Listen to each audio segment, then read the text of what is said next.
sou o padre Josmar Felipe, sou natural de Felizlândia, Minas Gerais. Atualmente resido em Brasília, sou sacerdote da Congregação Pequena Obra da Divina Providência, dos padres orionitas da Congregação de São Luís Orione. E sou mestre de noviços, a função que eu exerço aqui em Brasília na minha congregação, mestre de noviços e secretário provincial. Agora, eu gostaria de saber, assim, qual a sua vivência, qual o seu conhecimento em relação ao padre Alfonso Pastore? Padre Alfonso Pastore, eu morei 5 anos, os 5 primeiros anos do meu ministério sacerdotal foi na Arquidiocese de Fortaleza, Ceará. Especificamente na cidade de Caucaia, servindo como vigário paroquial na paróquia Nossa Senhora das Graças do Parque Potira, em Caucaia.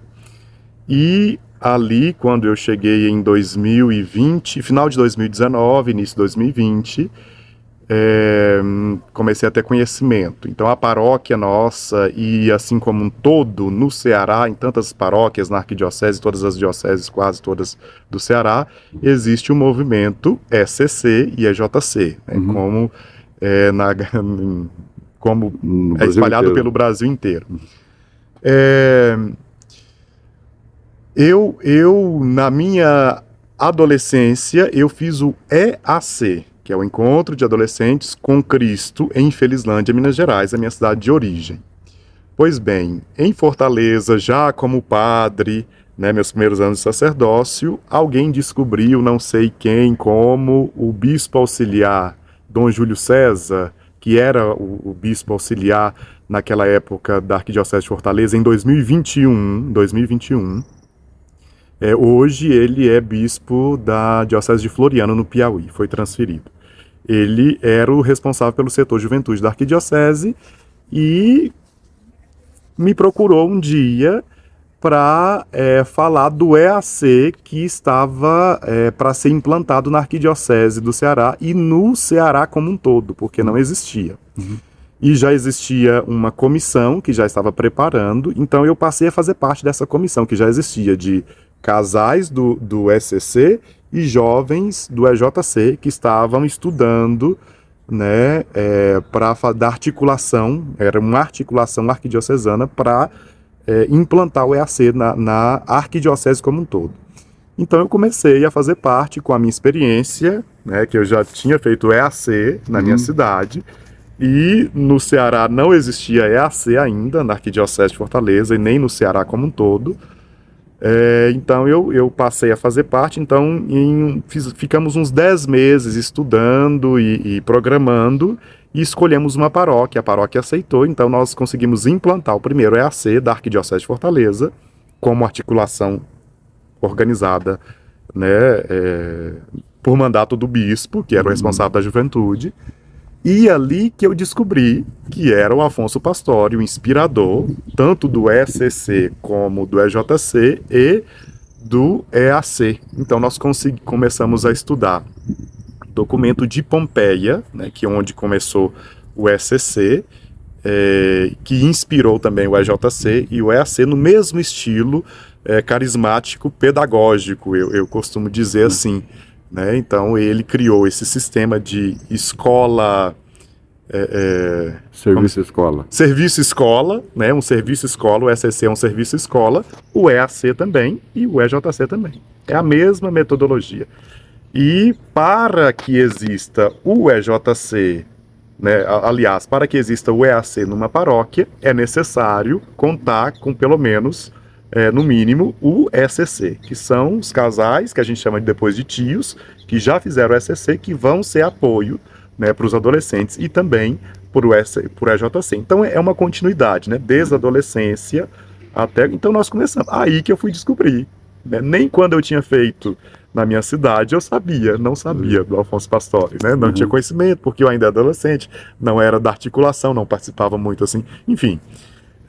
então lá eu comecei a descobrir. Então quando a gente ia nas paróquias ou nos encontros com os sacerdotes, com os padres, a gente fazia os slides, os PowerPoints e tinha que explicar o que era o EAC, para que as pessoas entendessem e acolhessem. Então a gente, lá, o primeiro slide era, né, começou lá em Vila Pompeia, Afonso Pastore e tal, aí o sistema a espiritualidade, né, que foi ele que criou esse sistema, então as primeiras coisas que a gente falava é do Afonso Pastore. Então ali que eu comecei, né, ali que eu descobri, né, o padre Afonso Pastore, e com a graça de Deus nós conseguimos implantar, assim, nasceu o EAC também, né, já existia e já existe, muito bem estruturado, o ECC, na Arquidiocese como um todo, de Fortaleza, o EJC também, muito bem estruturado, no Ceará como um todo, e na Arquidiocese de Fortaleza, e o EAC nasceu, né, o EAC nasceu ali em 2021, e hoje já está em 3 paróquias, né, já encaminhando para uma 4ª, 5ª paróquia no município de Caucaia ainda por enquanto, né? Já com a intenção de se expandir para outras paróquias, né, de Fortaleza também e da Arquidiocese como um todo, e outras dioceses também do Ceará têm conhecimento, porque outras dioceses do Ceará também têm conhecimento, que a gente fazia algumas reuniões online, até com os setores, os responsáveis da juventude de outras dioceses, com o Dom Júlio, e eles têm conhecimento também, né, do EAC e têm interesse, mas como ainda está caminhando, né, se desenvolvendo aos poucos na Arquidiocese de Fortaleza, ainda não se expandiu para outra diocese. Né? Primeiro, uma estruturação maior, né, na Arquidiocese de Fortaleza, enfim. Então, o que eu conheço, né, do padre Afonso Pastore, né, é essa metodologia que eu acho de uma preciosidade enorme para a nossa igreja no Brasil.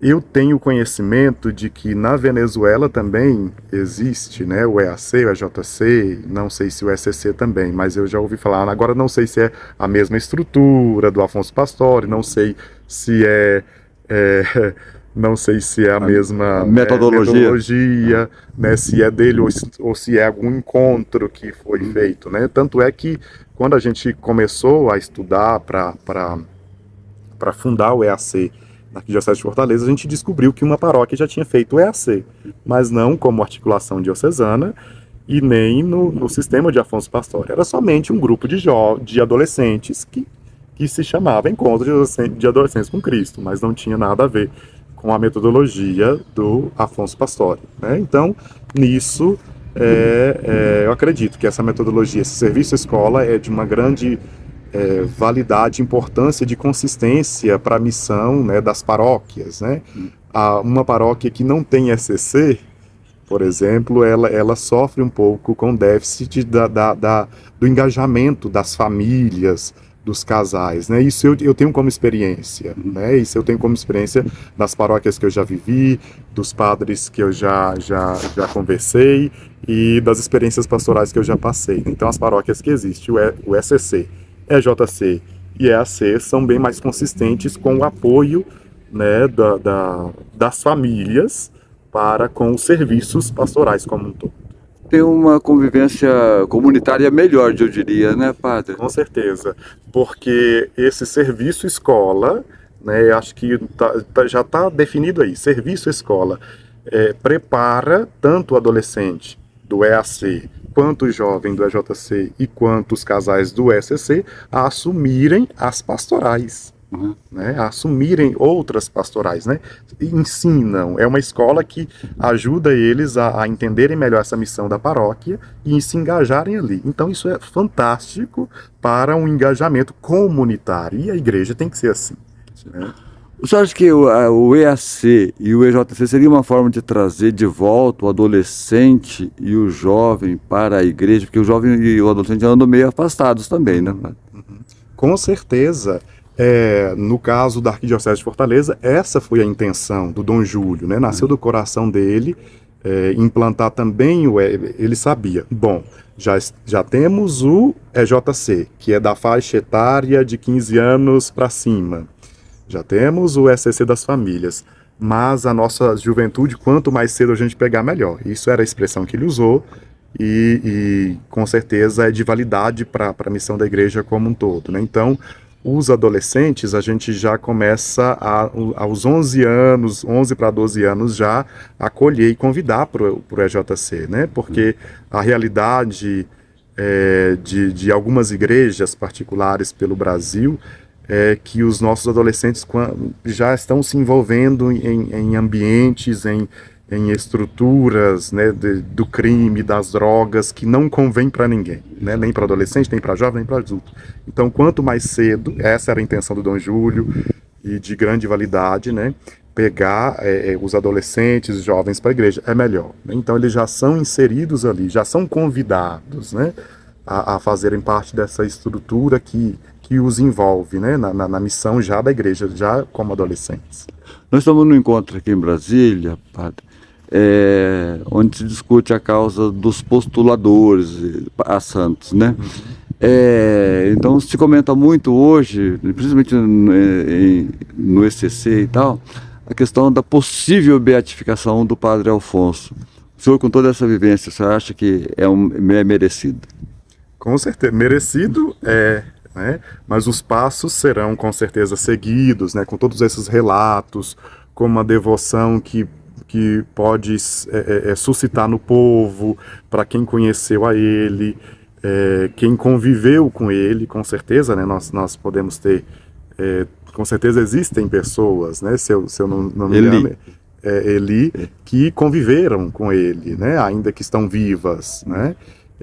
Que podem ajudar a testemunhar a vida dele, né? Desse padre que rezava, né? Como um dos livros já lançados, né? Sobre um pouco da biografia dele. Não li ainda, não tive a oportunidade de ler, mas era um padre que com certeza envolvia o povo. Então, pode ter essa devoção suscitando no povo e os trâmites todos que vão sendo encaminhados, né, para primeiro servo de Deus, depois venerável e beato ou santo da nossa igreja. É possível para todos, né? Ele foi um homem santo, um homem que rezava, um homem que levou as famílias, a juventude para a igreja. Então basta agora esses passos serem concretizados, né, com todos os documentos, com todas as estruturas que nós temos conhecimento, que a igreja é muito cautelosa e muito séria e muito responsável em relação a isso, seguir e deixar com que aconteça, né, com o tempo e com a graça e a força e a bênção de Deus, né, ele pode chegar aos altares, sim. É só seguir aqueles princípios que foram falados ali. Só seguir os princípios e ter as cautelas e os cuidados que a gente está aprendendo, né, nesse encontro que nós estamos participando aqui dos postuladores das causas dos santos, né, desses dias aqui em Brasília. Padre Josimar, da minha parte, tá beleza. Tudo bem? Muito bem. Então, tá jóia. Obrigado, né, e que Deus abençoe a todos nós e que os caminhos, né, esse serviço, essa pedagogia do Afonso Pastori nos inspire sempre mais e que a gente possa expandi-la também, né, como missão da igreja no Brasil.